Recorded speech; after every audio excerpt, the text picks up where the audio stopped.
a- ao Samuel e à Natália, que estão aí participando conosco, a gente dá esse estudo na quinta-feira e eu envio essa apostila para as pessoas. Depois eu vou enviar para você, viu, Samuel? Eu vou enviar para você, eu já tenho o seu e-mail, vou estar te enviando a nossa apostila para você também já ter esse material e a gente já está quase na reta final dele e precisamos depois até ver qual o assunto que nós vamos tratar depois desse, né? Precisamos conversar no grupo aí e vermos qual o assunto que o grupo vai querer que a gente esteja trabalhando em cima para a gente poder estar preparando esse material para estar repassando, para a gente continuar fazendo nossos estudos. Muito bem. A Jaqueline, seja bem-vinda também, está aí se conectando conosco. Gente, nós temos falado sobre relacionamento com Deus e nós falamos sobre a questão, temos falado sobre essa questão desse aprofundamento desse relacionamento com Deus.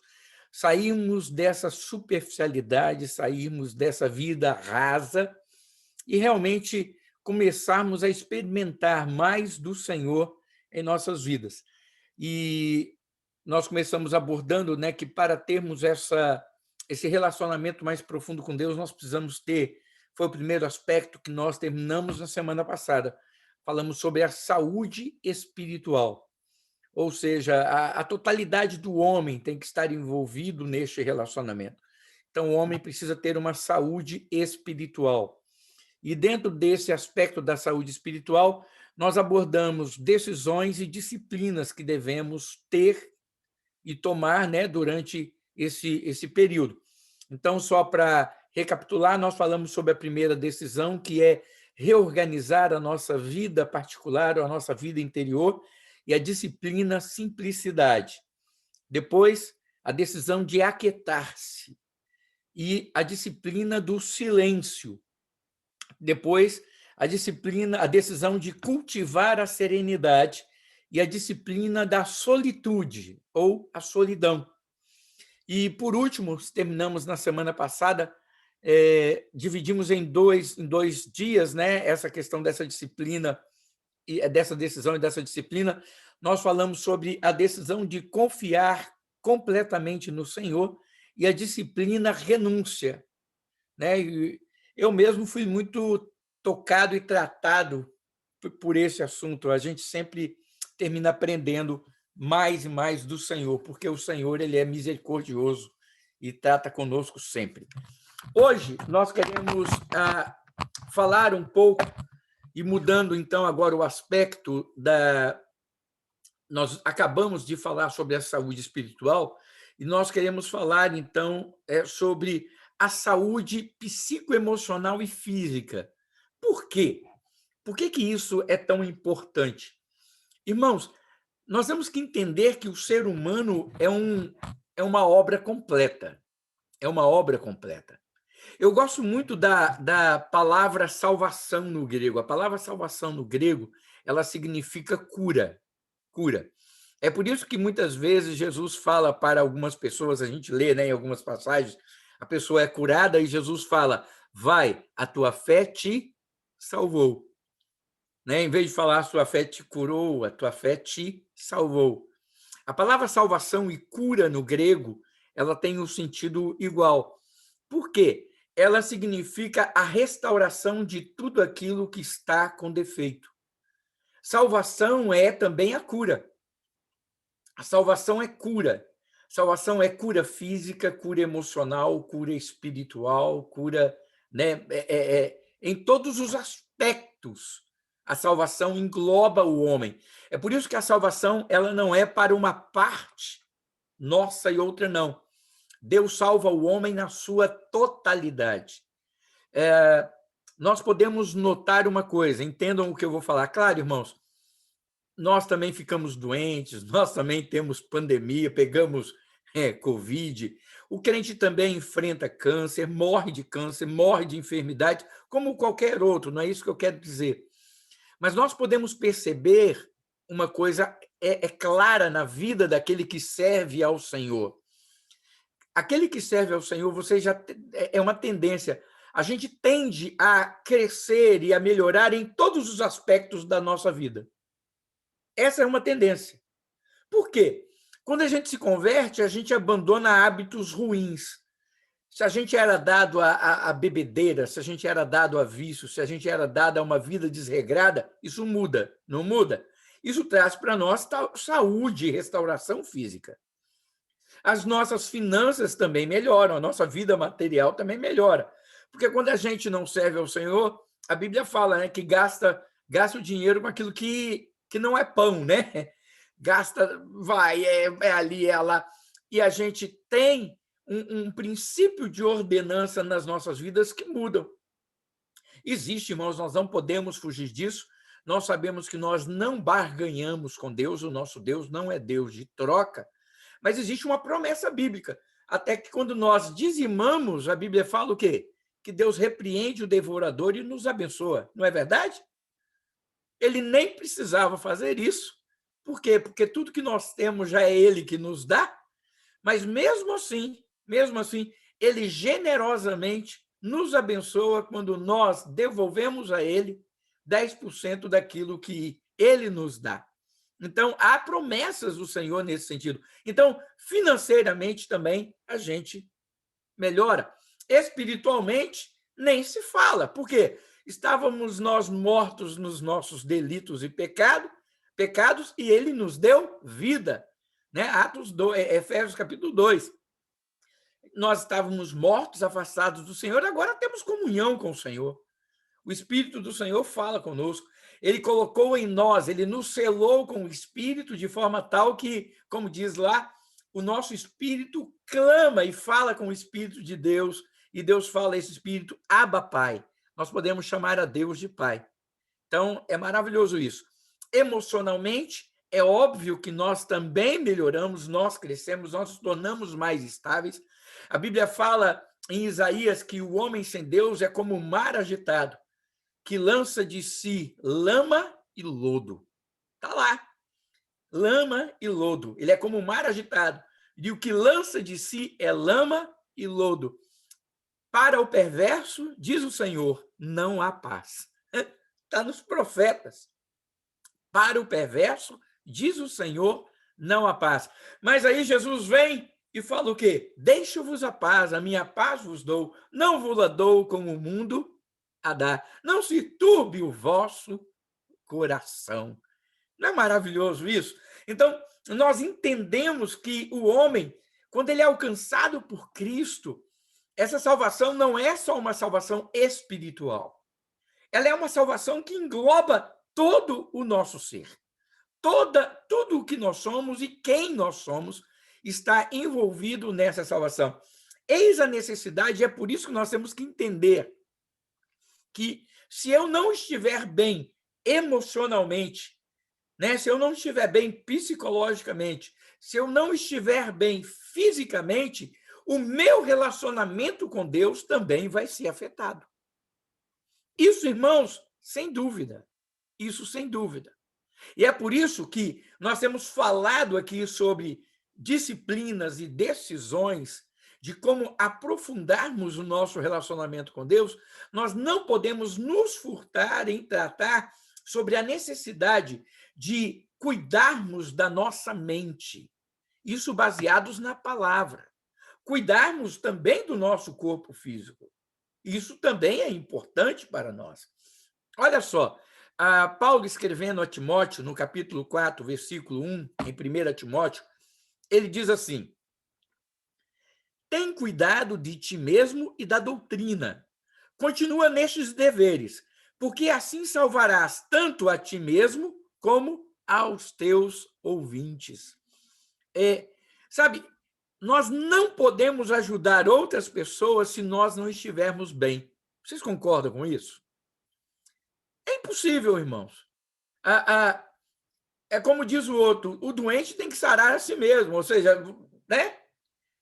Nós não temos condição de sermos apoio para outros se nós não estamos bem. Nós não podemos edificar Cristo na vida de outros se ele não está edificado em nós. É isso que é cristianismo. O que é cristianismo? É eu transmitir o que eu tenho e não aquilo que eu conheço. Lembra que outro dia eu preguei na igreja sobre isso? Esse conhecimento informativo e não o conhecimento real. Apenas a informação, são dados, mas não o conhecimento real, que traz mudança de vida, de comportamento. Aí, ó, passou ali o filho do Marciano, coisa linda. Então, é muito importante nós entendermos que eu tenho que experimentar isso. E aí, Paulo, preocupado com isso, diz para Timóteo o seguinte: Timóteo, cuida primeiro de você. Cuida primeiro de você. Porque se você não cuidar de você mesmo, você não tem como ajudar aquelas pessoas que estão ao seu redor.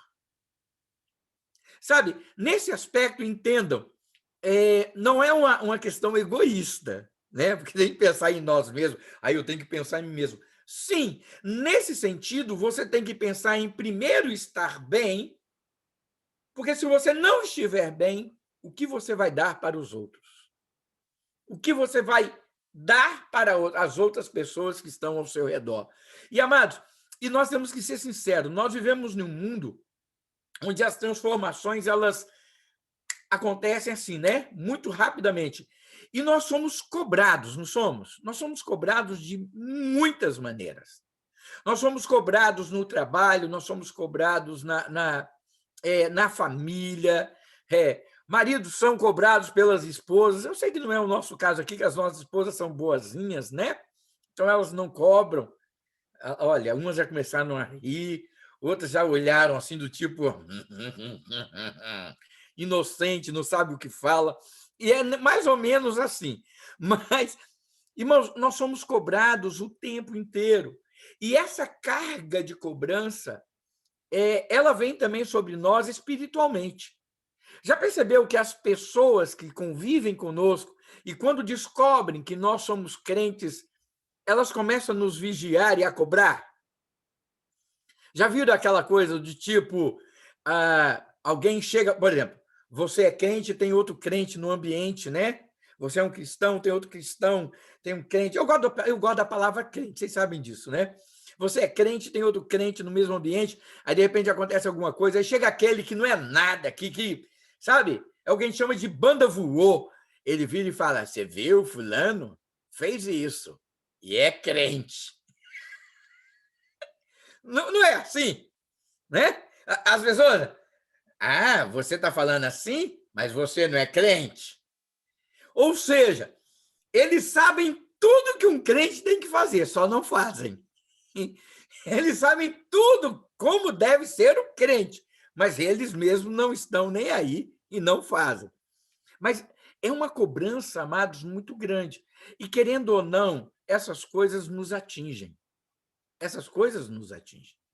Essas coisas vêm sobre nós e, de repente, a gente começa a sentir carregado e sobrecarregado desses tipos de cobrança. Nós começamos a ser cobrados no nosso ambiente de trabalho, no nosso ambiente familiar. Nós começamos, muitas vezes, a ser cobrados no nosso ambiente de igreja. No nosso ambiente de igreja. Nós começamos a sermos cobrados. E o pior é que quando nós sentimos que nós não estamos suprindo aquilo que as pessoas estão esperando de nós, nós começamos a sentir frustrações, não é? A gente começa a se sentir frustrado. Irmãos, eu vou ser muito sincero com você, uma das coisas mais fáceis que existe é para o pastor se sentir frustrado. Sabe por quê? Porque nada do que a gente faz nunca é o suficiente. Essa é uma verdade. A gente tem que acostumar com isso. Olha, pastor que não acostuma com isso morre, desiste, né? Pastor, como diz um pastor bem mais experiente do que eu, muito mais experiente. Um dia ele falou comigo assim: Elcio, é isso aí, você é um pastor costas de pato. Aí eu falei: costas de pato? Ele falou: e pastor tem que ser pastor costas de pato. Aí eu falei assim: não estou entendendo, pastor, o que o senhor quer dizer com isso? Ele falou o seguinte: já viu o pato na água? O pato na água é o seguinte: ele está ali, ele mergulha, molha as penas. Quando ele sai da água, ele sacode, as penas ficam todas secas e é pronta para outra. Pastor tem que ser assim. Pastor está ali no meio da dificuldade, da luta, as pessoas vão bater, as pessoas vão, né, marcar as costas dele. Quando passou aquilo, sabe o que ele faz? sacode, cai tudo, está pronto para outra. Então, amados, é exatamente isso que a gente tem que experimentar. Só que essas coisas, eu estou usando um exemplo pastoral, porque é a minha vida, a gente sofre cada um e a gente enfrenta cada um nas nossas próprias vidas, no nosso nível de ação, na nossa vida cristã. Irmãos, e isso cansa, cansa. Por quê? Porque nós nunca vamos suprir todas as exigências daqueles que estão próximos de nós. Não tem como, irmãos. Não tem como. Por mais que Elisângela me ame, e eu sei que ela me ama, ela está ali, ó, ela vai botar até um coraçãozinho aqui, ó, nesse quadrinho. Não vai me decepcionar agora. Ela me ama, e eu sei que ela me admira, ela me ama, mas por mais que isso aconteça, eu sei que eu não vou suprir todas as necessidades, todas as expectativas dela. Eu vou ficar aquém. Você vê que ela nem botou o coraçãozinho ali, né? E eu estou aqui arrasado, olhando, e nem vi o coraçãozinho, né? Mas deixa quieto. Depois eu converso. Ah, ufa! Pensei que o meu relacionamento estava indo. Obrigado, Preto. Salvaste a minha alma. Então, gente, essas coisas nos atingem. E aí, irmãos, é daí que vem a necessidade de quê? De nós cuidarmos de nós mesmos. De nós cuidarmos de nós mesmos, de nós termos um autocuidado. Por quê? Quando eu falo cuidar de nós mesmos, isso quer dizer eu saber quem eu sou. É saber como eu estou. É eu me conhecer. É eu me conhecer emocionalmente, psicologicamente. É eu também me cuidar fisicamente, de forma tal que eu tenha energia, que eu tenha vitalidade. Para o quê? Para fazer aquilo no que eu estou me envolvendo. Então, irmãos, nós devemos pensar sobre isso. E quando eu penso sobre isso, eu vou voltar a um tema que de vez em quando eu falo sobre ele, a necessidade de nós termos equilíbrio. Equilíbrio. Sabe por quê, irmãos? Tem muito crente que acha que a solução de tudo é só oração, né? Já viram isso? Veja bem, orar, irmãos, é muito importante. Orar faz a diferença. Só que tem muita gente que acha que ele vai orar, ler a Bíblia e vai resolver. Quando, na verdade, irmãos, o que ele precisa é de folga, o que ele precisa é descansar. É verdade. O que ele precisa é rir. O que ele precisa é passear. O que ele precisa é pegar a esposa, sair de mão dada e, né, caminhar um pouco. Ele precisa de lazer. Irmãos, equilíbrio. A vida cristã tem que ser pautada pelo equilíbrio. A Bíblia nos orienta a isso. Sabe, quando a gente vê a Bíblia, eu vou usar alguns textos aqui agora, falando, em todos os textos que nós vamos ler a princípio, nós vamos ver que a Bíblia fala sobre a vida de pessoas que estão trabalhando na obra, que estão envolvidos na obra, mas nós crentes, todos nós estamos envolvidos na obra. Todos nós crentes em Jesus temos um chamado, uma responsabilidade de fazermos aquilo. Mas os princípios nesses versículos, eles não estão apenas ligados e ditos para aqueles que são pastores, aqueles que são presbíteros, aqueles que são diáconos. Não. A Bíblia está falando aqui sobre o comportamento que nós devemos ter. Primeira coisa, em 1 Pedro 5,8, diz assim: sede sóbrios e vigilantes. O diabo, vosso adversário, anda em derredor como leão que ruge, procurando alguém para devorar. Eu acho muito interessante esse conselho de Pedro. Ele não fala que eu tenho que primeiro ser vigilante. Poderia até ser, né? Falar assim, vigia, hein? Ó o diabo, vigia. Ó o diabo, vigia. Não é assim que a gente ouve às vezes? Vigia, irmão. Vigia, irmão. A gente não ouve muito. Seja equilibrado, irmão. Seja equilibrado, irmão. Seja sensato. Seja sensato. E Pedro inicia esse conselho dizendo isso. Sede sóbrios. Sóbrio quer dizer o quê? Alguém equilibrado, alguém no domínio do conhecimento das coisas. Alguém que sabe o que está acontecendo. Aí ele fala, sede sóbrios e vigilantes. Ou seja, eu só vou conseguir vencer as artimanhas do diabo, eu só vou conseguir vencer aquilo que o diabo intenta contra a minha vida, se em primeiro lugar eu tiver equilíbrio. Se eu tiver sensatez. Sensatez. E olha só, vamos ler agora alguns textos. 1 Timóteo 3:2. É necessário, portanto, que o bispo seja irrepreensível, esposo de uma só mulher, temperante, sóbrio, modesto, hospitaleiro, apto para ensinar, disciplinando com mansidão os que se opõem na expectativa de que Deus lhes conceda não só o arrependimento para conhecerem plenamente a verdade, mas também o retorno à sensatez. Retorno à sensatez. Livrando-se eles dos laços do diabo, tendo feitos cativos por eles para cumprirem a sua vontade. 2 Timóteo 2, 25 e 26. 2 Timóteo 2:5. Tu, porém, sê sóbrio em todas as coisas. Seja equilibrado em todas as coisas. Suporta as aflições. Faz o trabalho de evangelista e cumpre cabalmente o teu ministério.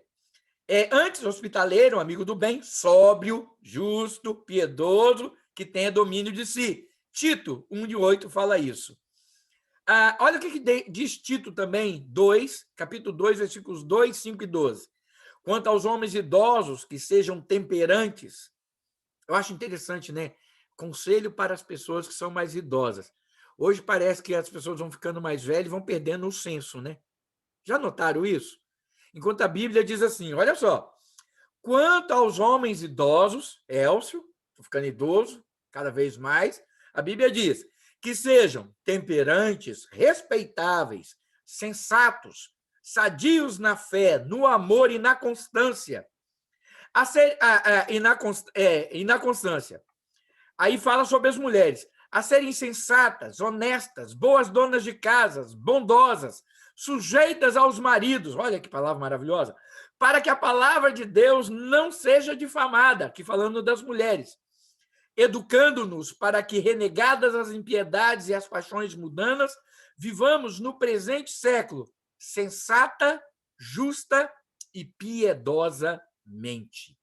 Amados, todos esses textos falam sobre sensatez, falam sobre sobriedade, equilíbrio, moderação. Equilíbrio, moderação. A Bíblia, amadas, nos exorta a sermos sensatos, ou seja, termos consciência do que está acontecendo, nos manter no controle, especialmente no que tange ao espiritual. Por que eu falo isso? Irmãos, vocês já ouviram falar, a gente está tendo tantos movimentos com essa pandemia, nós já falamos sobre isso quando falamos sobre escatologia, mas essas coisas continuam acontecendo. A gente ouve tantos movimentos, tantas coisas. Por exemplo, eu estava ouvindo outro dia uma pessoa que trouxe uma profecia, que o Trump, olha só, não estou aqui falando de A ou B, eu estou falando da profecia, que o Trump seria reeleito presidente dos Estados Unidos. O Trump não foi reeleito. Aí, tempos depois, ele falando que ele apareceu no vídeo e ele falou o seguinte, que estava acontecendo aí muitas coisas e que provavelmente ia ter um golpe aqui nos Estados Unidos e que o Trump iria assumir a presidência, que os militares estavam apoiando o Trump, que não deixariam o Biden assumir. E que ele acreditava na profecia que ele falou. Primeiro, a profecia dele já estava errada, porque ele falou que o Trump seria reeleito. Então, o Trump não foi reeleito. Se o Trump faz uma questão militar, não é reeleição, é tomada do poder. Então, está errada essa profecia. Não é isso? E ele prometeu isso tudo. Nada do que ele falou aconteceu. Nada do que ele falou aconteceu. Nada, irmãos. E as pessoas continuam seguindo o canal de YouTube, continuam seguindo essa pessoa de uma forma normal, como se aquilo que ele tivesse falado não tivesse importância. Por que eu estou falando isso? Porque, irmão, se fosse no Antigo Testamento, esse rapaz ele seria morto a pedradas. Era o que a Bíblia fala. Se você falar que Deus falou e eu não falei, você vai ser morto apedrejado. Era o que a Bíblia, no Antigo Testamento, falava para um profeta que falou, assim diz o Senhor, quando ele não falou nada daquilo. Hoje as pessoas brincam com essas coisas. Por que eu estou falando sobre isso? E usando esse fato como um exemplo. E tantos outros. É que simplesmente, amados, as pessoas não têm equilíbrio. As pessoas vão atrás dessas informações e abraçam essas informações e entram numa neurose espiritual que perde todo o rumo, irmãos. É por isso que nós vemos tanta gente atrás de tantos movimentos. Tantos movimentos. Irmãos, nós já tivemos discipulado, mapping, que é o movimento discipulado de pastores, G12, G9, e aí vai. Você entendeu, irmãos? E as coisas vão, e as coisas vão, e as coisas vão. Vocês lembram eu contei um tempo atrás, vocês lembram, eu não sei se foi aqui que eu contei, ou foi na igreja, mas eu acho que foi aqui. Não, foi na igreja. Eu contei para vocês a parábola da palmeira.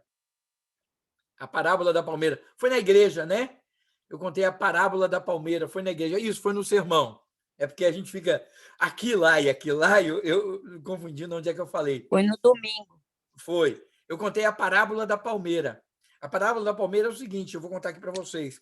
Tinha uma palmeira que ela estava plantada naquele lugar há 150 anos. 150 anos. E ela estava lá. E, de repente, uma trepadeira nasceu, né? Começou ali no pezinho dela. E a trepadeira foi tum, tum, tum, tum, tum, tum, tum. Com 7 dias, a trepadeira estava lá em cima. Chegou lá em cima. Aí a trepadeira virou para a palmeira e falou assim, dona Palmeira, quanto tempo a senhora demorou para chegar até aqui em cima? Aí a palmeira virou e falou, né? Olha, trepadeira, eu demorei 150 anos para chegar até aqui. Para estar onde eu estou, eu demorei 150 anos. A trepadeira caiu na gargalhada. 150 anos, dona Palmeira. Eu cheguei aqui em 7 dias. Aí a palmeira virou para a trepadeira e falou assim, você não é a primeira. Você não é a primeira. Ou seja, e aconteceu o que com aquela trepadeira? Ela também morreu, exatamente isso. Sabe, amados, a ideia é exatamente a sobriedade, o equilíbrio quanto a essas coisas. Os movimentos, irmãos, eles sempre vão existir. Essas coisas, elas sempre vão invadir, elas sempre vão chegar, e elas chegam com força, elas chegam dominando tudo, elas chegam acusando e mostrando e querendo dizer o seguinte, chega lá em cima rapidamente e fala, vocês demoram tanto para chegar, que vocês não têm visão, vocês não têm isso, vocês não têm aquilo. Irmãos, os movimentos se vão e aqueles que permanecem firmes na palavra continuam. É desse jeito. Agora, como é que nós vamos saber lidar com isso? Quando? Quando nós temos sobriedade. A palavra sóbrio, amados, no grego é nefálios, que quer dizer temperança, equilíbrio, autocontrole. Em 2 Timóteo 2, 25 e 26, que nós lemos, essa palavra sóbrio, ela contrasta com a palavra embriagado. Não tem o bêbado? O bêbado não tem domínio, o bêbado não tem equilíbrio, o bêbado não tem sensatez de nada. E essa palavra sóbrio, ela exatamente contrasta com essa palavra bêbado, né? Ou alcoolizado. Então, nesse sentido, é que nós devemos ter controle das coisas. Nós devemos ter espiritualmente, emocionalmente, controle das coisas. Irmãos, nós não podemos ser levados pelas emoções. Nós não podemos ser levados, amados, pelos os fatores externos, pelas situações que nos cercam, porque as situações, as emoções, aquilo que está ao nosso redor, irmãos, são coisas passageiras. Somos nós quem temos que ter controle da situação. Nós não devemos ser controlados pelas situações. Nós é que devemos ter controle da situação. É para isso que nós temos o Espírito Santo de Deus. É para isso que nós temos que cuidar de nós mesmos. Cuidar como? Buscando na palavra. Olha só, por que eu sempre volto para a palavra? Porque, irmãos, nós só vamos ter controle, domínio, equilíbrio quando meditarmos, quando estudarmos, quando nos aprofundarmos no conhecimento da palavra. É isso que nós precisamos entender. Sabe, amados, quando nós enfrentamos, e aí com isso o que eu quero dizer nem tudo, irmãos, em nossas vidas vai ser de âmbito e resolução espiritual. Eu, às vezes, também tenho que resolver algumas coisas fisicamente. Eu, às vezes, tenho que resolver algumas coisas emocionalmente. É por isso que nós precisamos, e existem, sabe, eu sempre falo para as pessoas, existem profissionais da área, existem psicólogos, existem médicos, a gente deve consultar essas pessoas, a gente deve confiar no preparo que essas pessoas têm, a gente deve ouvir e participar e atender a essas coisas. Irmãos, para você ter uma ideia, o crente tem algumas manias de achar que tudo é tão espiritual que, não sei se vocês já viram isso, se um crente tem que tomar um remédio para dormir, ele se sente culpado. É como se ele estivesse pecando, tendo que tomar um remédio controlado, Rivotril, né? Ele tem que tomar um remédio para dormir, aí ele se sente culpado. Por quê? Porque o salmista fala, deito e logo durmo. Gente, amém para o salmista, mas nem todo mundo vai ser igual ao salmista, irmãos. Nem todo mundo vai conseguir dormir tão facilmente. Existem aqueles que vão ficar acordados. Sabe? E aí, se ele tem que tomar um remédio, ele se sente culpado. Por quê? É como se ele espiritualmente não fosse capaz de resolver um problema. Irmãos, nós temos problemas. Nós enfrentamos essas lutas. E por que eu estou falando sobre isso? Porque, irmãos, o meu relacionamento com Deus depende de eu compreender essas coisas e eu viver bem comigo mesmo, eu saber me tratar, eu saber me cuidar. Para o quê? Para que eu possa saber que Deus é Deus na minha vida e que não são essas coisas que me diminuem diante de Deus. Irmãos, não é um remédio controlado que me faz ser menos crente do que qualquer outra pessoa. Eu sempre falo isso. Por exemplo, pessoas que lutam com a depressão. Depressão. Aí você pode falar, a depressão é uma questão espiritual? Pode ser, em muitos aspectos, a depressão, em alguns momentos, ela pode ter um início, ou seja, ser causado por um problema espiritual. Pode? Pode.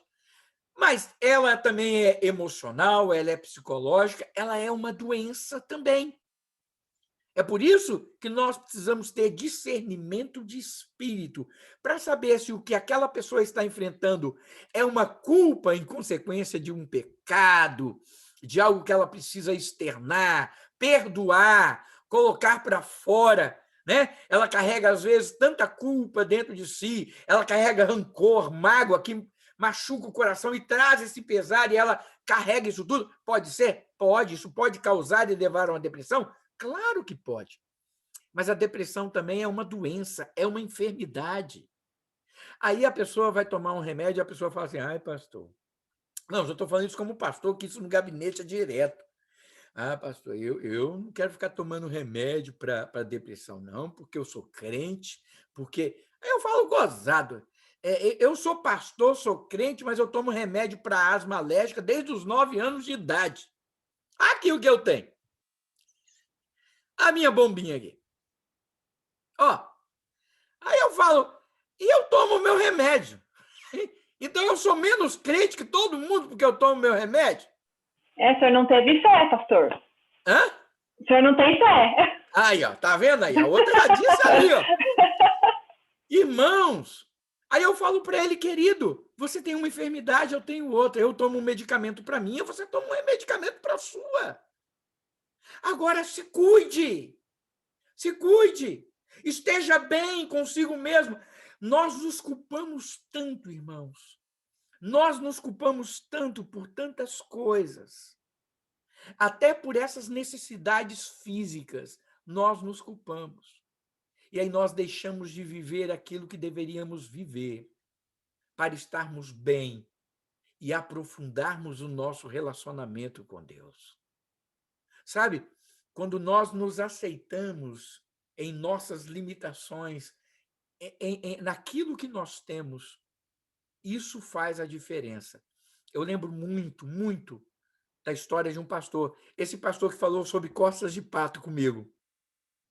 Ele virou e ele estava internado, ele fez um exame e ele falou assim: eu estava internado ali no hospital, passei a minha vida toda fazendo missões, pregando o evangelho, e de repente o médico entra, olha para mim e fala assim: você está com câncer. Você está com câncer. Diz ele que na hora que o médico falou isso, né? O médico falou isso e saiu do quarto um tempo depois, ele virou para o lado e falou assim para Deus: mas eu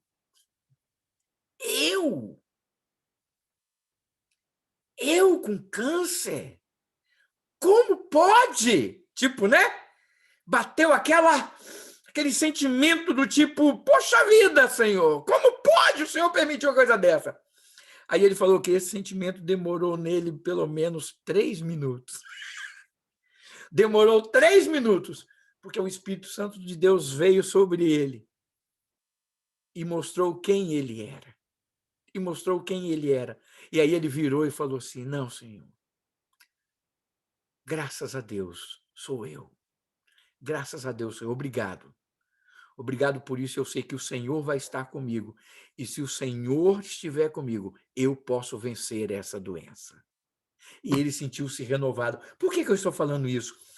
Porque muitos de nós, irmãos, não aceitamos essas situações e nós criamos problemas. E nós não vivemos bem conosco mesmo. E aí o nosso relacionamento com Deus começa a se deteriorar. Por quê? Porque se eu não estou bem, eu não me aceito. Se eu não me aceito, eu não aceito aquilo que Deus está fazendo na minha vida. Eu perco o equilíbrio. Eu começo a ouvir muitas coisas. Eu saio do domínio da situação. E aí pronto, eu começo a me perder. E a Bíblia diz, irmãos, que nós devemos ter cuidado com essas coisas. Antes de a gente encerrar, eu gostaria só de fazer o seguinte, olha só, olha que interessante, eu pesquisei isso para falar para vocês. Algumas sugestões dadas por especialistas para se evitar esgotamento emocional e físico. Querem ouvir? Primeiro, inove sua vida devocional. Isso é claro, irmãos, especialistas crentes, né? Inove sua vida devocional. Escreva suas orações ao invés de fazê-las em voz alta. Saia para caminhar e ore em voz alta, enquanto caminha a sós.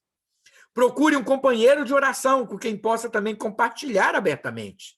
Olha quantas coisas você pode fazer para mudar. Segundo, reserve tempo para estar sozinho, ou seja, consigo mesmo, entendendo e se compreendendo. Terceiro, durma bastante e pratique atividade física. Aí nessa parte aí o Marciano, né, nosso professor, gosta disso, você vê, o homem está sempre em forma aí, coisa maravilhosa. Quarto, descanse e relaxe. Irmãos, crente pode descansar e relaxar. E ele fala, e os especialistas colocam assim, sem culpa. Descanse e relaxe sem culpa. Quinto, preste contas a outras pessoas. Peça a Deus que coloque em sua vida pessoas de confiança, com quem você possa compartilhar as cargas que o afligem, suas tentações e seus sonhos. Como é bom se a gente tiver alguém com quem a gente possa compartilhar nossas dificuldades, nossas realizações. Sexto, pense de formas não usuais. Busque soluções criativas. Busque soluções e não problemas. Irmãos, a vida já é complicada. Eu falo, a vida já é complicada. Então, irmãos, não complique ela mais ainda. Por si só, complicações vão surgir. Não ache chifre em cabeça de cavalo, irmãos. Chifre vai ter na cabeça de boi, deixa ele lá. Não tira lá e faz um unicórnio. Unicórnio não existe, irmãos. Então, não põe o chifre na cabeça do cavalo para ele virar um unicórnio. Deixa lá onde ele está. Não invente problemas. 7º e última, semanalmente, faça algo que nada tem a ver com o seu trabalho. Faça algo que nada tem a ver com o seu trabalho. Olha, irmãos, aí você pode falar assim, gente, mas o que o Elcio está tratando então conosco? O que eu estou tratando aqui com vocês, irmãos, é que nós precisamos ter um equilíbrio em nossas vidas. Um equilíbrio sobre as nossas emoções, um equilíbrio sobre a nossa vida material, física, um equilíbrio espiritual. Nós não vamos crescer espiritualmente, sermos sensatos, como a Bíblia diz, se nós não tivermos este equilíbrio. E a palavra de Deus, na sua totalidade, ela nos guia e nos encaminha para esse equilíbrio. Que a gente possa buscar isso no nome de Jesus. Amém? Semana que vem a gente começa a falar sobre saúde familiar, que é algo muito interessante e que vai ter que ser dividida em alguns pontos. Mas está aberto aí para a gente falar, perguntar, acrescentar. Abertos os microfones para quem quiser. Oi, pastor. Fale. Oi, pastor. Será que o senhor poderia fazer esse 7 recomendações que o senhor acabou de falar, passar para a gente no WhatsApp para a gente ter escrito? Com o maior prazer, Dulcineia. Eu mando individualmente para quem quiser e eu mando para você sim essas recomendações aqui com o maior prazer do mundo. Eu passo sim. Tá, joia. Obrigada. Nada, que isso. Quem quer perguntar, falar, acrescentar, vamos lá. Olha, mais um de cada vez, viu? Todo mundo junto, e vocês sabem que eu fico doidinho, né? Ou ninguém quer. Se ninguém tiver nada para acrescentar, nós só vamos orar e encerrar. Acho que a Regina está tentando falar, mas a gente não está escutando, Rê. Eu falei que eu também quero. Ah, tá. Você quer eu mando. Pode deixar que eu mando. Vai aqui, porque eu estou tentando descobrir o que eu posso fazer uma vez por semana diferente do meu trabalho.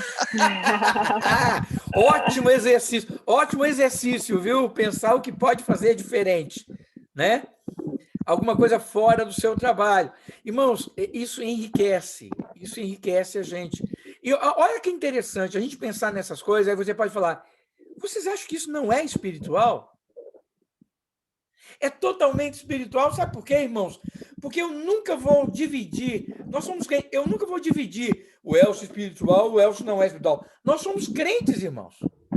Tudo que eu faço está relacionado com o espiritual. Então, eu tenho que me cuidar nesse aspecto, porque isso é espiritualidade. Essa questão do sono é muito importante, assim, de ser dita. Eu perdi meu pai o ano passado, no meio do ano, e ele faleceu, era madrugada, né? Então, o telefone tocou aqui em casa na madrugada e tal, a gente teve que sair correndo e tudo mais, porque ele morava em outra cidade. E aí, por conta disso, eu fiquei algum tempo sem conseguir me desligar à noite, porque eu achava que eu tinha que ficar sempre alerta, porque alguma coisa ia acontecer, e eu tinha que estar pronta para poder socorrer, ou a mim, ou a outra pessoa. Então, eu não conseguia, eu sempre, assim, tive muita dificuldade para dormir, mas especificamente nesse período, eu tive muita dificuldade para relaxar. E aí eu não tomei nada, porque eu achava que eu tinha que relaxar por conta própria, porque, como você falou, o salmista diz que em paz me deito e logo pega no sono. Então, até que eu fui acudida, tal, mas isso desencadeou uma série de outros problemas. Então, realmente, às vezes uma melatonina, sei lá, alguma coisa assim, ajuda. E a gente consegue acordar no outro dia de uma maneira bem mais disposta, consciente do que a gente precisa fazer naquele dia, porque tudo atrapalha. Realmente o descanso tem aqui, né? Durma bastante, pratique atividade física e descanse e relaxe sem culpa. Acho que quem nunca tentou, na sua hora de descanso, ficou pensando assim, meu Deus, o que eu podia estar fazendo agora? O que eu deixei de fazer agora para estar relaxando? Então, relaxa, mas não relaxa, né? Porque se sente culpado porque não está fazendo alguma coisa que deveria estar fazendo. Então, realmente, isso mexe muito com a gente. Pode falar. E uma coisa leva a outra, né? A gente fica exausto emocionalmente, e aí fica exausto fisicamente, aí já não tem mais forças para ler a Bíblia, e quando lê, acha que não é comigo, quando fala lá que em Salmo 103 que Deus cura as nossas enfermidades, fala, não é a minha que ele está curando, é a dos outros, né? Então a gente não tem nem fé, não tem nem ânimo para isso, e não é com qualquer um que a gente pode contar mesmo, porque se a gente for falar para uma outra pessoa, ela vai falar assim, você está em pecado. E às vezes eu só não estou conseguindo dormir. Não é questão disso, né? Então, realmente existe. Psiquiatra, por exemplo, cristão, é muito difícil de encontrar. E, enfim, né? É verdade, a gente vive essa realidade. E eu acho, sabe, Sabrina, que a gente carrega muito da síndrome de Marta. Nós somos muito martianos e poucos marianos. Marta e Maria estavam ali, né? Maria sentou para ouvir Jesus. Marta trabalhando. Estava errado ela trabalhar? Não estava errado, né? Mas aí, quando ela vê o outro parado, ela fala o quê? Ela achou culpado. Ela achou. E se a Maria não soubesse com quem ela estava, e talvez aquela palavra de Jesus foi necessário para que ela tivesse paz no coração dela e não sentisse cobrada, né? Porque Marta vira e fala, mas Senhor, tu não vai mandar essa preguiçosa aí, porque na verdade é isso aí. Tu não vai mandar essa preguiçosa vir me ajudar, não? Tá vendo que eu estou cuidando de tanta coisa aqui, trabalhando, preparando almoço, tudo. Os discípulos estão aí, são 12 homens, o Senhor, né? O Senhor não vai mandar vir me ajudar, não? Aí Jesus vira e fala, Marta, Marta, por que você está tão ocupada com coisa que não tem valor nenhum? Maria escolheu a melhor parte. Essa não lhe será tirada. Nós precisamos aprender a escolher a melhor parte. Sabe? Às vezes a melhor parte é ficar calado, é ficar sozinho. A melhor parte, às vezes, irmãos, é ir para o cinema, assistir um filme. A melhor parte é passear, é ir ver o mar, é nadar. A melhor parte, às vezes, é pegar a sua esposa, botar uma boa música e dar uma dançada com ela. A gente precisa entender isso. Isso faz parte desse homem completo, dessa mulher completa que nós temos que ser diante do Senhor. Porque é para isso que o Senhor nos salvou. Sabe, eu detesto essa ideia do jugo. Eu fico muito triste de imaginar que nós crentes hoje, parece que depois que a gente se torna crente, eu não sei se você já viu, parece que tem gente que sente saudade do tempo que era pecador, porque aí ele era livre, ele era feliz. O servir a Cristo é um jugo, ser crente, né? Tanta luta, tanta provação, meu Deus, meu Deus. Irmãos, eu sou livre. Eu vim para que tenham vida e vida em abundância. Sabe, irmãos, o fruto do Espírito é amor, alegria. Alegria! Tem crente que só sabe chorar, irmãos. Veja bem, entenda, não é o você não ter lutas, você tem o direito de chorar, tem o direito de... Mas é viver uma vida de tristeza.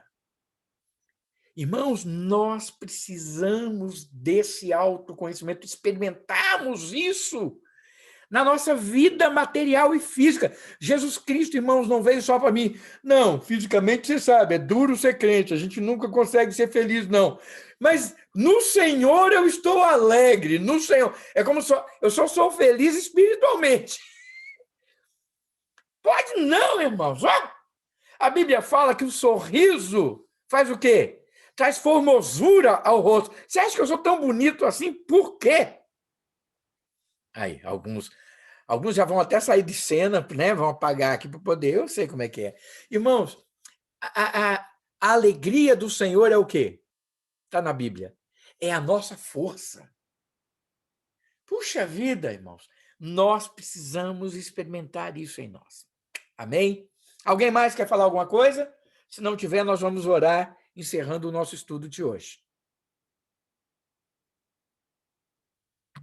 Beleza. Então vamos orar. Quero agradecer a todos. Nós vamos orar na quinta-feira, vocês sabem.